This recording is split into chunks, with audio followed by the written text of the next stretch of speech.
नमस्कार दोस्तों। आज जो टॉपिक हम डिस्कस करने वाले हैं वो टॉपिक है हमारा इंडियन पीनल कोड, भारतीय दंड संहिता। अगर हम इतिहास की बात करें तो हमारे पास ऐसे बहुत से प्रोविजन रहे हैं जहां पे आपको आंख के लिए आंख और दांत के लिए दांत और जान के लिए जान जैसे कुछ थ्योरीज पढ़ने को मिली होंगी, जिसमें ये कहा गया है कि सिद्धांत जो क्रिमिनल लॉ से संबंधित था वो यही था कि अगर कोई आपका कोई सामान चुरा लेता है, प्रॉपर्टी के बदले में प्रॉपर्टी, अगर आंख फोड़ दी गई है तो आंख के बदले में आंख, मतलब टिट फॉर टैट वाला हिसाब था जो दंड प्रक्रिया संहिता में इतिहास की विधियों में हमें देखने को मिलता है। ओके, अगर इसका कंपैरिजन अगर किया जाए तो स्वतंत्रता से पहले इंडिया में 1860 में आईपीसी आ चुकी थी, और जो ब्रिटिशर्स के जमाने में अगर हम ब्रिटिशर्स की बात करते हैं तो 4 लॉ कमीशन इशू किए गए थे। भारत में कोई इनएक्टेड लॉज नहीं थे, संहिताएं नहीं थी जिससे किसी विधि की पालना की जा सके। तो उसके लिए सबसे पहले जो प्रयास किए गए, इसमें जो प्रथम जो लॉ कमीशन इशू किया गया था उसके अंतर्गत भारतीय दंड संहिता निर्मित की गई, इसे इनेक्ट किया गया ताकि जो अपराध संबंधी विधियों का समावेश होना या जिसका निर्माण होना शुरू हो सके। तो इस प्रकार से भारतीय दंड संहिता वह संहिता है जिसमें आपको अपराधों की परिभाषाएं और अपराधों की परिभाषाओं के साथ साथ आपको मिलेंगे यहाँ पे आपको उनके दंड। ओके, इसके अलावा कुछ महत्वपूर्ण प्रोविजन है जो आपको इसके इंट्रोडक्टरी सेक्शन में मिलेंगे कि इसका विस्तार कहाँ तक है, किन मामलों पर ये एप्लीकेबल होती है, कुछ विशिष्ट परिभाषाएं हैं, दंड कितने प्रकार का होता है, दंडावधियों की भिन्न किस प्रकार की है, अगर फाइन पे नहीं किया जाता तो तब उसका क्या रिजल्ट होगा। तो इस प्रकार से इसका प्रारंभिक भाग परिभाषाएं है जिसे हम जनरल एक्सप्लेनेशन कह सकते हैं, और जो दंड के प्रावधान हैं, ओके, जिन्हें हम दंडों में शामिल किया जा सके, और उसके अलावा जो एक्सेप्शन है, अपवाद हैं। ठीक है, तो विभिन्न अपराधों के अलावा कुछ चीजें जो इसमें शामिल है वो ये 4 चीजें शामिल है। ओके, तो यहाँ पे इसे हम कैटेगरी वाइज अगर देखा जाए तो आपको यहाँ पे मिलेगा सेक्शन 1 to 5, ये किससे डील कर रहा है, ये इंट्रोडक्शन से डील कर रहा है। 6 to 52A ये डील कर रहा है जनरल एक्सप्लेनेशन से, ठीक है ना, जहां पे स्पष्टीकरण की बात कर रहे हैं, कुछ शब्दों की परिभाषाएं दी गई हैं।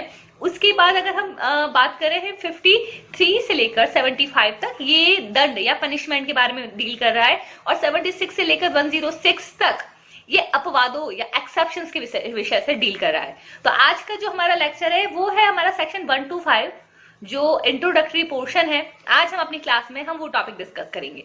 बने रहिए हमारे साथ सफलता सुविद्या में। Thank you so much. Code भारतीय दंड संहिता, आज का जो टॉपिक है वो है introductory portion of Indian penal code.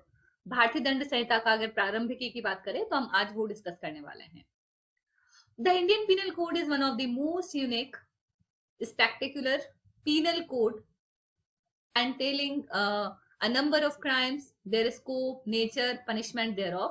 It is best taken care in the hands of judiciary, law practitioners, academicians, students and law learners.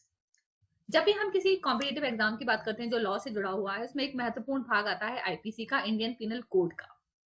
Indian penal code में अधिकांशतया जो अपराध हैं, अपराधों की परिभाषाएं कि कौन सा कृत्य किस अपराध की श्रेणी में आएगा, और उसके लिए लॉ में कौन सी पनिशमेंट या कौन से दंड का प्रावधान किया गया है, उसका वर्णन किया गया है।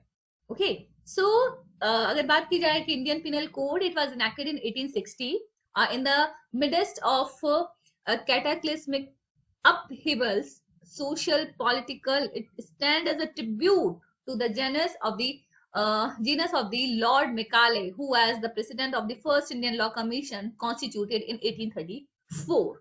ओके, तो भारत में पहली चीज है कि अगर जो पहला लॉ कमीशन था जो ब्रिटिश भारत में आया था, इशू किया गया था, वो था 1834 में किया गया था, जिसके जो चेयरपर्सन थे, जिसके जो प्रेसिडेंट थे वो थे लॉर्ड मैकाले। तो लॉर्ड मैकाले की अध्यक्षता में पहला जो हमारा लॉ कमीशन है वो इशू किया गया था। एक्चुअली उस समय भारत में कोई लॉ नहीं था, तो इसमें जरूरत महसूस की गई कि भारत में कुछ विधियों की आवश्यकता है।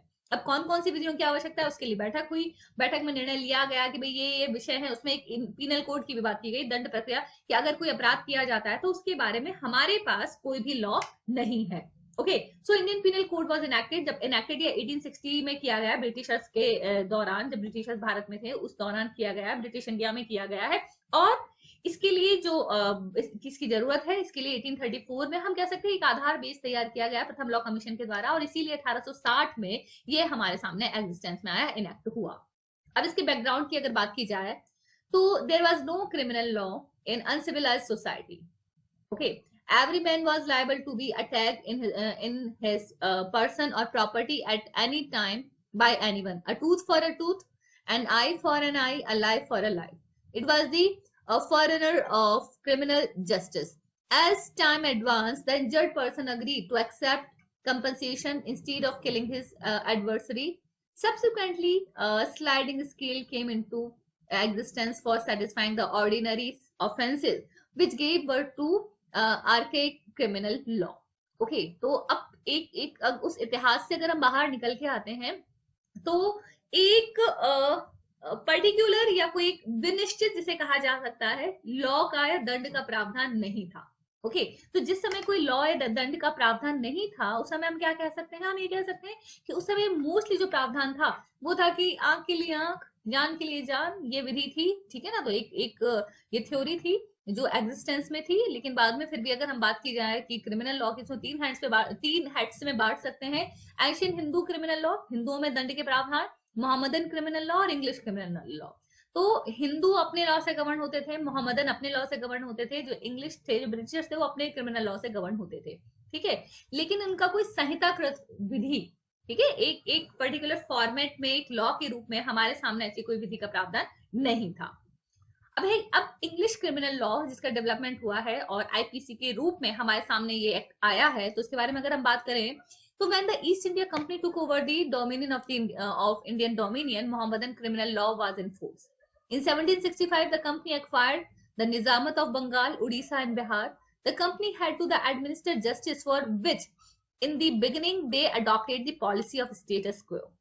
Gradually, defects of Mohammedan law were realized. Therefore, the first step towards removing those defects was taken by Warren Hastings, who tried to do away with the mutilation for dacoity. An effort was made to rationalize the punishment by making the proportionate with the crime. A regulation of the year 1832 provided that in case of trial for an offence under the regulation of non-Muslim could claim exemption from trial under Mohammedan criminal law. But the changes so introduced were not applicable to all the presidencies. Most of them applied in the Bengal alone. The result was a different rule prevailed in different presidencies, which is turn resulted in conflicts. Therefore, a commission was appointed to examine the conflicting features and necessary modification. Okay, अब सबसे पहले भारत में अंग्रेजों का जो आगमन हुआ है वो हुआ है ईस्ट इंडिया कंपनी के माध्यम से। ठीक है, जब ईस्ट इंडिया कंपनी ने भारत में प्रवेश किया, आपको पता होगा कि जो अंतिम जो मुगल राजा थे वो थे बहादुर शाह जफर।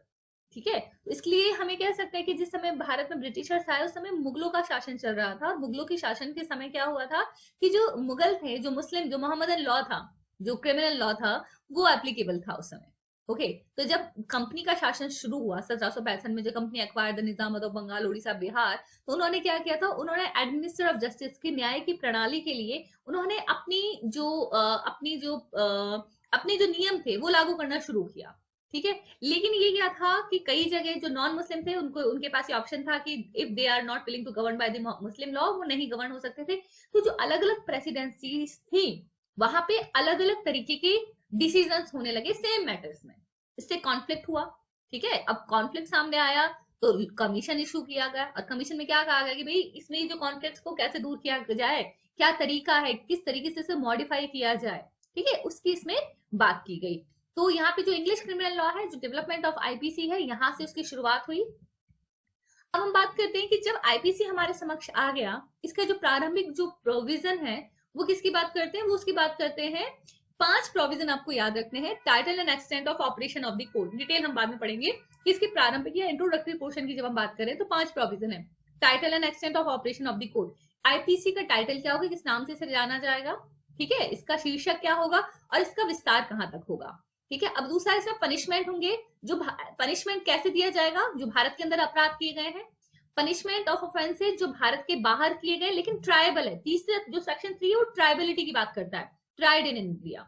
चौथा है एक्सटेंशन कहां तक होगा, हमारे जो एक्ट है उसका एक्सटेंशन कहां तक हम उसे एक्सटेंड कर सकते हैं एक्स्ट्रा टेरिटोरियल ऑफेंसेस पे, और कहां पर आईपीसी किसी भी एक्ट को प्रभावित, कार्य को, किसी कृत्य को प्रभावित नहीं करेगी। तो इस प्रकार से जो फर्स्ट 5 जो प्रोविजन है वो किसकी बात कर रहे हैं, ये बात कर रहे हैं, किस किस की बात कर रहे हैं, तो पहला ये बात कर रहे हैं कि इस एक्ट का नाम क्या होगा, पहला, ठीक है ना, और इसका विस्तार कहां तक होगा। भारत के भीतर किए गए अपराधों के लिए हम बात कर रहे हैं सेक्शन 2 में। सेक्शन 3 बात कर रहा है ट्राइबल, जो भारत में नहीं किए गए लेकिन भारत की विधि के अनुसार उसे ट्राई किया जा सकता है, which may be tried according to the law of India.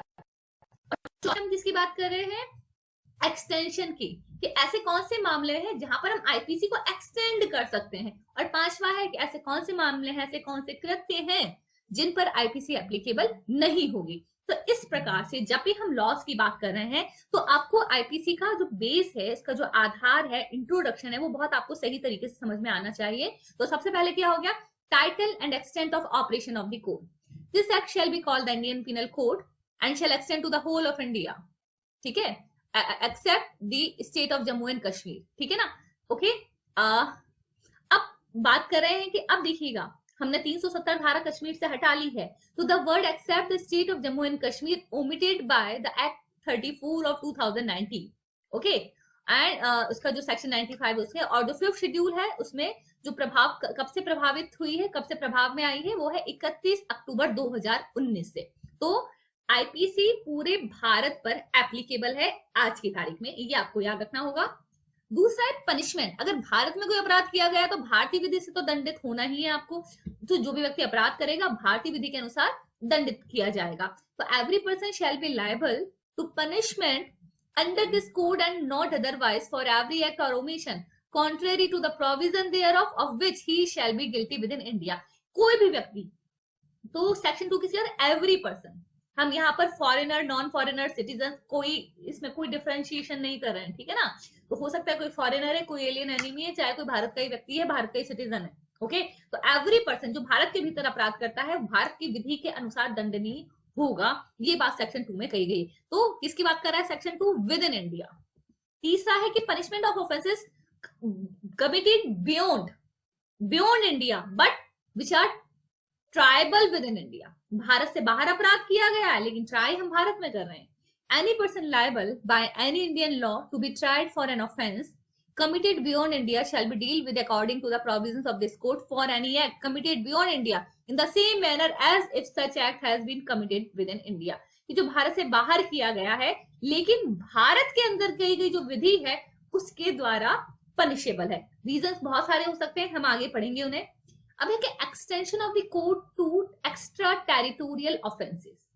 Extra territorial अधिक, अगर इसे कहा जाता है अधिकार क्षेत्रातीत, ठीक है ना, जो क्षेत्रातीत अधिकारिता की हम बात कर रहे हैं कि टेरिटरी का मतलब होता है एक पर्टिकुलर क्षेत्र, एक्सटेंशन का मतलब है उस क्षेत्र से आगे बढ़कर, ठीक है, एक्स्ट्रा टेरिटोरियल एक्सटेंशन की बात कर रहे हैं, ठीक है ना। तो extension of the code extra territorial offences, okay. अब इसमें क्या कहा गया है कि the provision of this code also apply to any offence committed by any citizen of India, Bharat का सिटीजन, ठीक है, in any place without and beyond India. अगर भारत के किसी सिटीजन के द्वारा भारत से बाहर भी अपराध किया जाता है उससे क्या किया जाता है, उस पर हमारी विधि एप्लीकेबल होगी। Any person on any ship aircraft registered in India wherever it may be, अगर भारत का कोई भी व्यक्ति, नॉट भारत का कोई भी व्यक्ति, ऐसे शिप यानी जो पानी का जहाज है या एयरक्राफ्ट या एरोप्लेन है, ठीक है ना, हवाई जहाज है, उस जो भारत में रजिस्टर्ड है, ठीक है ना, चाहे वो आज की तारीख में कहीं भी है, अगर उस पर कोई भी व्यक्ति अपराध करता है तो हमारा आईपीसी उस पर एप्लीकेबल होगा, ये एक्सटेंशन है। तीसरा है कि any person in any place without and beyond India committed offencing targeting a computer resource located in India, अगर पूरे विश्व में से कहीं भी कोई व्यक्ति भारत में स्थित किसी कंप्यूटर को अपना टारगेट बनाता है तो ये किससे, जो हमारा आईपीसी है उससे वो गवर्न होगा, आईपीसी उस पर एक्सटेंड करेगी, ठीक है ना।